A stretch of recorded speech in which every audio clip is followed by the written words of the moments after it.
Horror कहानियां TV चुड़ैल part 1।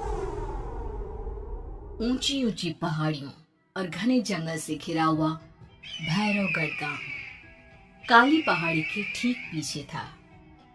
काली पहाड़ी यानी मौत का घर। भैरवगढ़ गांव तक पहुंचने का रास्ता बेहद दुर्गम था। लगभग 24 घंटे घने तूफान और तेज हवाओं की वजह से वहां के वीराने माहौल की कहानियां लोगों के दिलों को दहला देती थी। ऐसे बहुत कम लोग थे जो भैरवगढ़ गांव तक जाने की हिम्मत करते थे। लोगों का कहना था कि इस गांव के आसपास बुरी आत्माओं का साया मंडराता है। गांव के रहने वाले लोगों ने वैसे तो अपनी आंखों से किसी बुरी आत्मा या साये को नहीं देखा था, लेकिन गांव का बच्चा बच्चा इस बात को महसूस कर सकता था कि गांव के ऊपर कोई तो खौफनाक साया मंडरा रहा है। और उसकी वजह ये थी कि उस गांव में जैसे ही कोई लड़का 18 साल का होता, उसके 18वें जन्मदिन की रात ठीक 12 बजे अकस्मात उसकी मौत हो जाती। हर बार ये मौतें बड़े ही रहस्यमयी ढंग से होती और इस बार सरपंच सुमेर के बेटे को 18 साल होने में अब बस 15 दिन बाकी थे। अजी सुनते हैं, हमारा बेटा भी कुछ दिन बाद 18 साल का हो जाएगा। कहीं वो डायन उसे भी खा गई तो? कैसी बातें कर रही हो?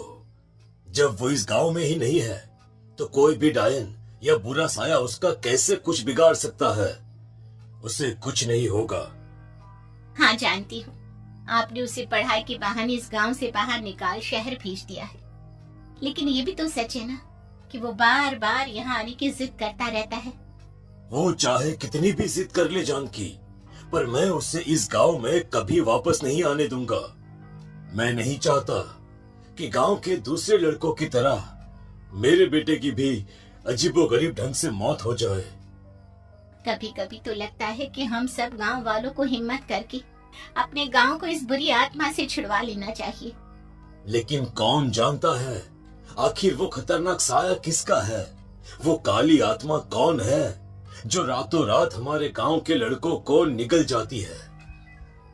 सुमेर और जानकी जब ये सारी बातें कर रहे थे तब रात के लगभग 10 बज चुके थे और हर रात की तरह भैरवगढ़ गांव एक भयानक काले तूफान की आगोश में था। बाहर चल रही तेज हवाएं और बारिश के बीच कभी कभी ऐसा लगता जैसे कोई बुरी तरह से चीख रहा है। किसी के तड़पने और चीखने की आवाजें गांव के कानों में बार बार टकराती, पर वहां रहने वाले किसी भी औरत या आदमी के अंदर इतना साहस नहीं था कि वो अपने घर से बाहर कदम रख के उन आवाजों तक पहुंच सके। सो जाओ जानकी और घर के खिड़की दरवाजे कसकर बंद कर दो। अब जानकी सब खिड़कियां ठीक से बंद करने ही लगती है कि तभी उसे अपने घर के दरवाजे पर जोर जोर से खटखटाने की आवाजें सुनाई देती है। इन आवाजों को सुनकर जानकी और सुमेर के चेहरे डर से पीले और हाथ पैर ठंडे पड़ जाते हैं। जानकी, जानकी, इतनी रात कौन होगा? पता नहीं, ऐसा लग रहा है कोई बुरी तरह से दरवाजा खटखटा रहा है। अरे हाँ, पर किसी की आवाज भी तो नहीं आ रही। क्या करूं? दरवाजा खोल लूं या नहीं?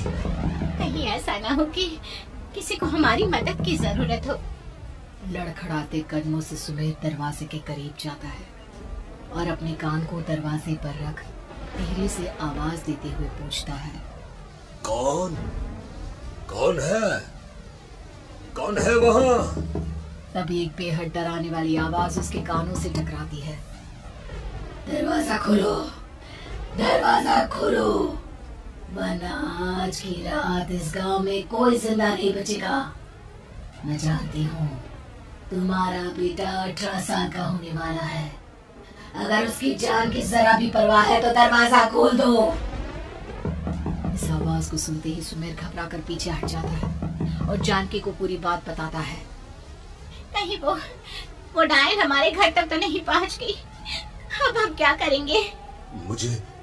मुझे दरवाजा खोलना ही होगा जानकी।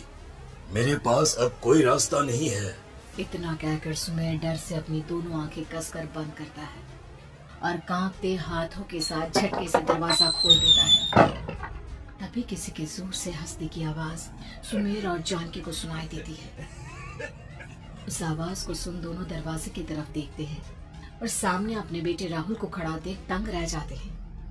राहुल के हाथ में उसका मोबाइल होता है जिसमें से वो आवाज बज रही थी। ये क्या मजाक है? और तू यहाँ, तुझे मना किया था ना गांव में आने को, समझ में नहीं आता क्या? 18 साल का होने वाला है तू। माँ, आप लोग भी पता नहीं किन अंधविश्वास भरी बातों पर भरोसा करते हैं। क्या मैं अपने घर नहीं आ सकता? आप लोगों से नहीं मिल सकता?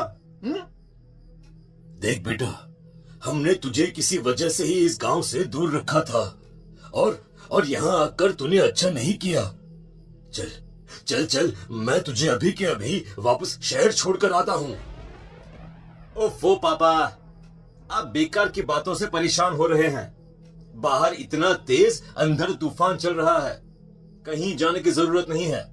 मैं बस आप लोगों से मिलने आया हूँ, कुछ दिन रहकर चला जाऊंगा। दिमाग खराब हो गया है इस लड़के का, नहीं जानता कि इस गांव में ये सुरक्षित नहीं है। किसने कहा था तुझे यहाँ आने को? ये आवाजें सुन, बाहर से जो आवाजें आ रही है तुझे सुनाई नहीं देती क्या? अरे माँ, जब जोर से तूफान चलता है, तेज हवाएं चलती हैं, तो इसी तरह की आवाजें आती हैं। ये बहुत नॉर्मल है माँ। नॉर्मल होगी तेरे लिए बेटा। 4 दिन शहर में पढ़कर आया है तो अपने माँ बाप की बात नहीं मान सकता। माँ, मुझे भी बहुत जोरों से भूख लगी है, पहले कुछ खिला दो, और रात भी बहुत हो गई है। हम इस बारे में कल बात करते हैं, ठीक है? राहुल के वापस आ जाने से जानकी और सुमेर की आंखों की नींद उड़ गई थी। खाना खाने के बाद राहुल तो अपने बिस्तर पर जाकर सो गया, लेकिन जानकी और सुमेर पूरी रात उसके कमरे के बाहर पहरेदारी करते रहे। उन्हें पल पल इसी बात का डर था कि कहीं उनके बेटे को कुछ हो ना जाए। रात बीतती है, सुबह का सूरज निकलता है। अब जैसे ही वो राहुल को नींद से जागते देखते हैं तो उन दोनों के दिल को सुकून मिलता है। अरे माँ, पापा, आप अभी तक यहीं बैठे हैं? क्या पूरी रात सोए नहीं? जिनकी जवान बेटी की जान को खतरा हो, उन माँ बाप को नींद नहीं आती बेटा। अब तो वापस शहर चला जा। देखो माँ, मैं किसी जरूरी काम से इस गांव में आया हूँ, और वो काम पूरा होने के बाद मैं खुद यहाँ से चला जाऊंगा। काम? गांव में तेरा क्या काम है? पापा, मैं बचपन से ही इस गांव के बारे में बेहद डरावने किस्से सुनते आया हूँ, इसीलिए अब मैं उन्हीं किस्सों के ऊपर डॉक्यूमेंट्री फिल्म बनाऊंगा। रिसर्च करना चाहता हूँ कि आखिर सच्चाई है क्या। हे भगवान, लो जी, सुन लिया, और भेजो इसे पढ़ने के लिए शहर। मैंने आपसे पहले ही कहा था, मेरी बहन के पास दूसरे गांव भेज दो। ना ये शहर जाता और ना उल जुलूल की बात इसके दिमाग में आती। जानकी और सुमेर राहुल को समझाने की बहुत कोशिश करते हैं, पर वो किसी की बात नहीं सुनता और अपना कैमरा लेकर गांव के पास वाली काली पहाड़ी की तरफ निकल जाता है। अब राहुल जैसे ही काली पहाड़ी पर पहुंचता है, उसकी नजर पहाड़ी के ठीक बीचों बीच बनी एक पुरानी झोपड़ी पर पड़ती है। यहाँ भी कोई रहता है क्या? ये इंटरेस्टिंग होगा। राहुल की आवाज पहाड़ों से टकराकर उसके कानों में सुनाई दे रही थी। उसने चारों तरफ का नजारा देखकर वहां की तस्वीरें अपने कैमरे में उतारना शुरू कर दिया। तभी अचानक राहुल ने अपने कैमरे में खींची हुई तस्वीर को जूम करके देखा और उसमें उसे जो नजर आया वो देखकर राहुल की होश उड़ गए। क्या सचमुच उस गांव के ऊपर किसी बुरी आत्मा का साया था? क्या राहुल की जान बच पाएगी? क्या देखा था राहुल ने उस फोटो में जिसे देखकर वो दंग रह गया? इन सवालों के जवाब जानने के लिए देखिए इस कहानी का अगला भाग।